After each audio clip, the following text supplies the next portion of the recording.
2, 3. Hello. It's Hello. abroad. We think episode 9, but we may have to adjust that down the road a little bit. So anyway, it's Sunday night. Tomorrow we get on the cruise ship for Barcelona, and our life changes forever for real. Everything's moving from theory into practice.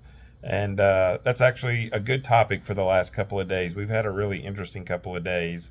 On our last video, we were talking about public transportation and how we had never used it. And so we familiarized ourselves with the subway system here in New York, at least, as a little bit of a New prepper. Jersey. New Jersey and New York, as a little bit of a prepper for what we're facing when we get overseas. So Saturday, we decided to try the bus system, which again, I think I was 6 years old the last time I rode a public bus. And what did you say you were? I think I was in 8th grade with Jackie Westerman, and we took dolls with us to the mall or something. I don't know, but we were on. That was the last time I was ever on a city bus. It was 8th grade. And I'm pretty sure the last time I was going with my mom to King's Table to eat Saturday buffet. So that was a long time ago. Yeah. So anyway, we thought, okay, let's take the public bus system. So we had started out the morning. I had a bag of change that I had brought with me from Evansville, and I was trying to figure out how to convert that into some cash. So I looked up the local the closest Coinstar kiosk to the hotel where we're staying at, and I think it was like 1.1 mile. And I was like, well, why don't we just walk? We're going to be walking all over the place as we get to Europe and beyond. So let's just go ahead and walk it, not Uber. We've found how expensive Uber can be in this city. So we take off on our walk. And of course, we have no idea the direction that we're going, what the neighborhood might be like or might not be like. And we get there, and it was just a super interesting experience. And I want to preface this. Nothing that we're going to say is revolutionary or even things that we weren't already aware of. But whenever you experience them in real life versus just thinking about them and Or just knowing it. yeah, or hearing other people talk about it, it is just You can know a lot of things and not never experience it and give advice all day long, but until your feet walk in the steps, you don't know. Right. So it was a really interesting situation that we found ourselves in. So the kiosk at the that we went to was located in a grocery store, and as soon as we are walking through the parking lot, we start gathering looks left and right, which is not entirely unusual based on the way that we choose to dress a lot. But I was very normal. Right. Daryl had on his rock vest well, that's true. But we were getting and looks. his fedora. We were definitely getting looks more for the color of our skin than what it was we were wearing. Maybe. And so when we walk into the grocery, literally, we're the only white people in there. And people were, I think at first they were not shocked, but it was unusual to see us. But everybody, or I won't say everybody, but a lot of people went out of their way to greet us and ask if we needed help with anything, pointed us to the coin machine with really in-depth. Just like they would at any other grocery Yes, store that right. we go to. And not that we didn't expect that, but again, whenever you start to find yourself like we're getting ready to do, all the places that we're going to go, we're going to be out of the ordinary. That was the first experience of being the only The minority, yes by far. yes, and it wasn't uncomfortable at all. No. So then we walked over to McDonald's because I had to get my sausage biscuit with cheese one last day. And as we were sitting there, we made the decision, all right, let's try to figure out the bus system. So we got online. We had to download an app. We had to figure out how many, what do they call them, zones, how many zones that the bus was going to go through. Charge per zone. Then we had to purchase the card online, and then the card expires in 30 minutes. So once we purchased them, then we had to find the bus stop, which we knew wasn't too far away, but we had to get there. So we go down to the bus stop, what we think is the bus stop. Right. We're waiting for the bus. We're not in any hurry because we got there in plenty of time. And actually the first couple of buses, we're like, let's just let these go by. We'll get on another bus. So we finally. They were pretty full. One was standing only. Yeah, that's true. That's why we skipped that one. Well, we skipped it because it wasn't the time, because we thought we needed to get on the time that we had purchased. But we had until that amount of time. Right. Okay. So anyway, we finally decide to get on the bus that we get on. You're getting out of the frame. Oh, okay. We get on the bus that we decided was the right one for us. And we're on the bus for probably 2 stops. And I didn't see on the bus any indication of where the stop was. Whenever they made the first stop, they didn't come on and say, okay, we're at Jackson Street. And there was nothing in the bus that indicated that would have been the Jackson Street stop. So I went up to the driver and I said, excuse me, this is the first time I've been on the bus. How will I know when you're getting to Wilson Avenue? And she looked at me and she said, I won't be getting to Wilson Avenue. And I said, well, isn't this the 25 bus? And she said, yeah, but it's going the opposite way. You need the 25 bus that goes the other way. The other way. I was like, oh, well, how would I have known that? And she said, either you just know it or you ask the driver. Yeah. So I was like, oh, okay. So she pointed out which stop we should go to catch the bus that would be coming to take us the other way. So we do that. We catch the bus going the other way. And as soon as we get on the bus, I noticed, obviously, it was standing room only as well. We were the only white people on the bus. Every other person was black or brown except for us. And so when we start making our way towards where we're going, which was a sports bar called Blitz Sports Bar, we recognize that we actually are going to Puerto Rico Town. No, it wasn't Puerto Rico Town. It was. Okay. The sign said Puerto Rico Town. Okay, I did not see the sign. It said Puerto Rico Town. Oh, well, I pointed it out to you. Okay. So, It was Little Portugal, but I didn't. I'm sorry, Portugal. Yes, Portugal. Portugal, not Puerto Rico. It was Little Portugal. Yes, another P It wasn't word. Puerto Rico Town. Another P word. Portugal. Little Portugal. So, as we're going into the neighborhood, it completely changes in just the vibe and the culture and everything It was about so it. cool. It Yeah. was like Chinatown except Portugal, and then it was Brazil. There was Colombian. Yeah. So they were all either Latin America, Central America, or some sort of Spanish But as it heritage. went down the street, it wasn't like it was all mixed up. It Right, was yeah, like they a were in block segments. Of this, a block of that.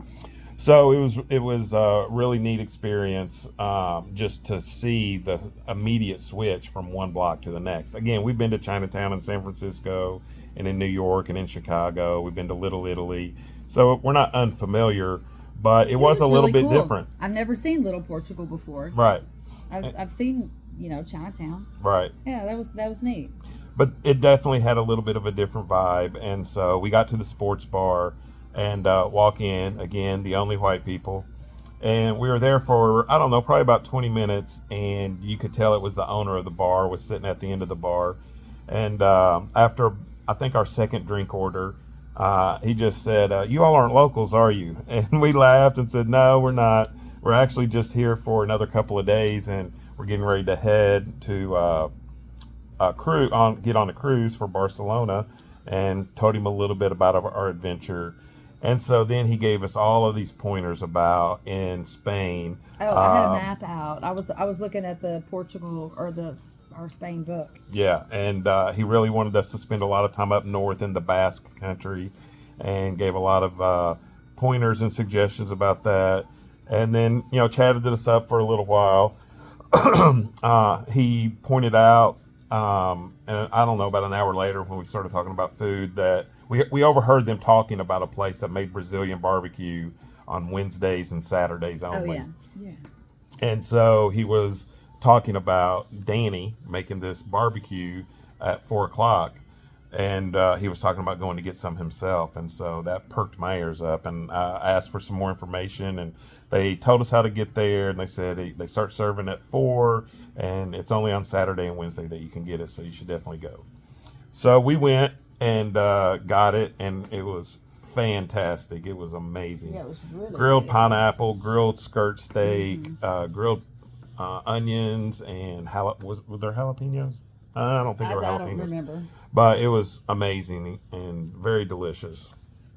But we did notice that no one that worked there spoke English.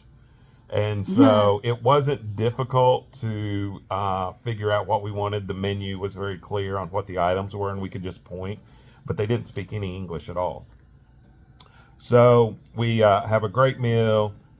had a few drinks and had decided that it was time to go get dessert, which was about a mile and a half the other way.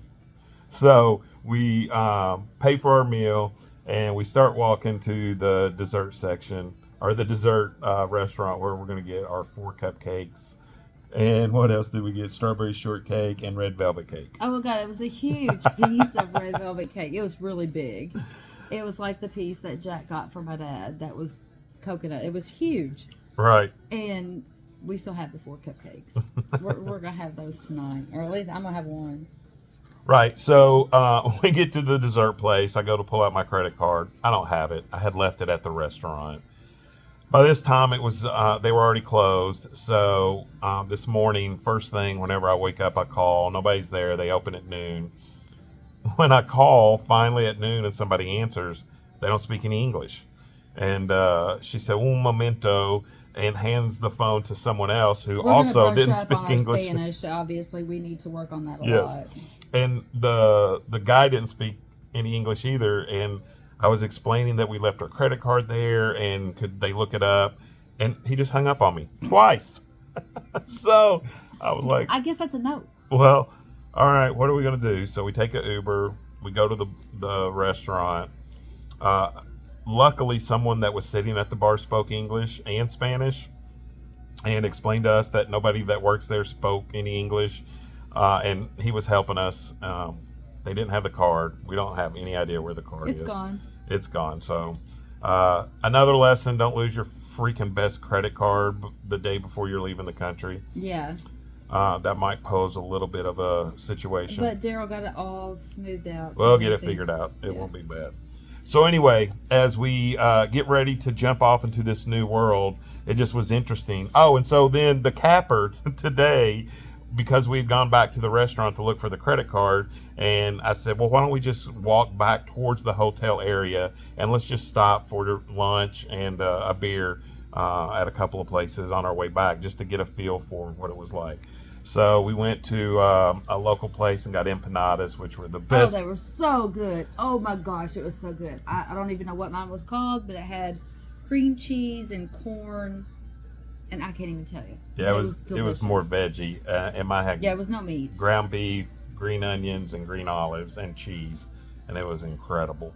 And then I got the ground beef crepe as well. That was also amazing. Oh, it was very good. So then after we ate lunch, we were doing some research about our time in Spain and how we were going to navigate some areas.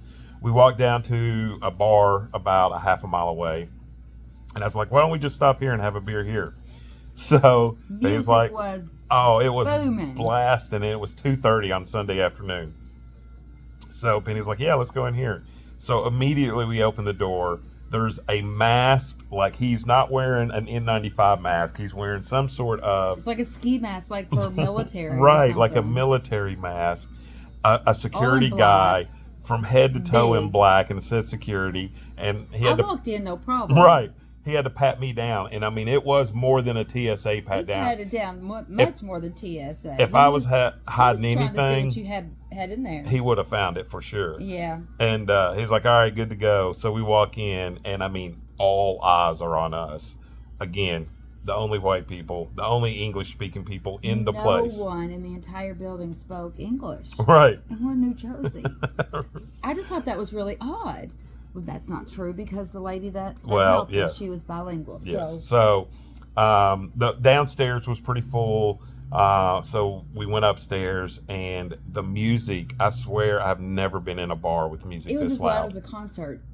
It was crazy. And people were just sitting around tables, having beers, watching soccer game, talking. They had a full wall screen and playing Brazil and Seville. Yeah, Barcelona and Seville. Barcelona, yeah. Barcelona and Seville. And so anyway, we order our beers, and I had to pull up the Google Translate to whenever at the end of the day or at the end of the time we wanted to pay for everything because we had two different waitresses. So anyway. Oh, that was so confusing. It was very confusing. But while I was sitting there, I really recognized for probably the first time in a real life situation that people might not be just curious about us being there. They might actually be offended. There was certainly a guy looking at me that he looked like he wished I wasn't there. Perfectly fine if that's the case. I didn't see that. But I believe it, but yeah, it was the guy sitting right catty corner across from me, and he eyeballed me the whole time. And he didn't trust you. We talked about, again, we're going to be going into situations where we're really going to target areas that aren't tourist friendly areas, that aren't big tourist areas where people are going, and so people may be used to seeing not tourists. Dangerous areas. No, not dangerous. Just smaller villages outside of the bigger cities is where Right. we're going to be staying. Where places where people usually don't go for a vacation. Yes. So yes. Anyway, it's where been they don't speak English. Maybe. Right. It's been an interesting 2 days. We'll give more details as we board the ship tomorrow and let you know how the 14-day cruise is going, and then the real adventure begins on November 4th. We spent about an hour in Lincoln Park. Oh yeah, we capped off the night at Lincoln Park. Yeah, we sat out there and the sun went down while we were in Lincoln Park. That was fun. It's really nice. The weather's perfect. Yeah, it's gorgeous here. It's been so great. 79 today. Yeah. So, all right. Well, thank you for watching. We'll see you next time. Peace out. See ya. Peace.